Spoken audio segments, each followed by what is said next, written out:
Donc, venez, on retourne maintenant au premier sujet. D'accord. On a dit que la première fois d'Adam Arishon, qu'est-ce qu'elle a fait? Elle a volé la Emouna. C'est pourquoi, hein, dans chaque génération, chacun il a une guerre énorme pour la Emouna. Parce qu'avant la faute, la Emouna était claire pour Adam Arishon et pour sa femme. Et chacun il pouvait croire en Kadosh Baruch Hu de manière facile.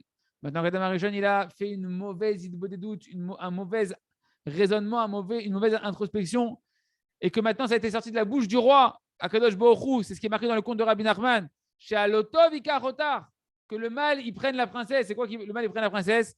Que la Emouna, elle disparaisse, à ce moment-là, ben maintenant pour chacun d'entre nous, là, le travail pour retrouver la Emouna, c'est un grand travail, c'est ça le but de notre vie.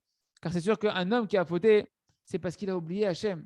Parce que tu as tourné le dos à Kadosh Baruch Hu, tu as fauté. Donc mesure pour mesure, quand toi tu tournes le dos à Kadosh Baruch Hu, Hachem lui aussi, il te dit je te tourne le dos, c'est à quoi il tourne le dos? C'est que la Emouna, elle s'éloigne de toi encore plus. Et maintenant, si tu veux la retrouver, il va falloir la chercher et prier pour la retrouver. Écouter le Chok Emouna pour la retrouver, etc.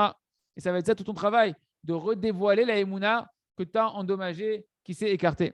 D'un autre côté, il faut se renforcer, savoir. Il n'y a pas de quoi se déprimer ici. Pourquoi? Parce qu'un homme qui est tombé et qui est déjà dans l'obscurité, s'il se renforce de dévoiler de nouveau la Emouna, non seulement qu'il va pouvoir réparer, mais en plus, c'est marqué dans les Sfarim Akdoshim qui va arriver à un niveau de réparation encore d'un état meilleur que s'il n'était pas tombé. C'est-à-dire que tu vas rénover un bâtiment qui va être encore plus beau et plus sophistiqué que ce qu'il était avant que tu l'aies détruit, à condition que tu ne fautes pas dans cette intention-là. De dire, je vais fauter pour après faire tes chouvas et réparer encore d'une meilleure manière, Chad Shalom. Parce que tout ça, en réalité, c'est la grandeur de la miséricorde de Baruch Hu, du Créateur, qui voit qu'un homme, au final, il ne veut pas fauter.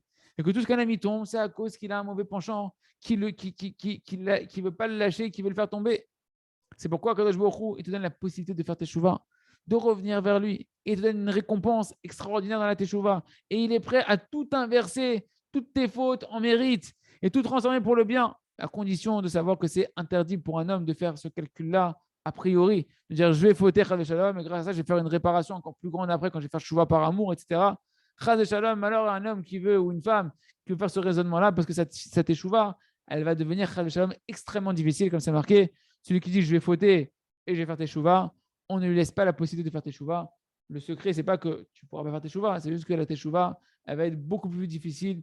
Tu recevras beaucoup moins d'aide divine flagrante que tu aurais pu recevoir. Donc, il y a Hachem que chacun sache que notre travail, c'est de dévoiler la Emouna et que si maintenant on fait tes chouvas après les fautes, on peut arriver à un niveau encore plus élevé qu'avant la faute. Et Ratson, Shenskri Kolze, Chazak, Benetrazek.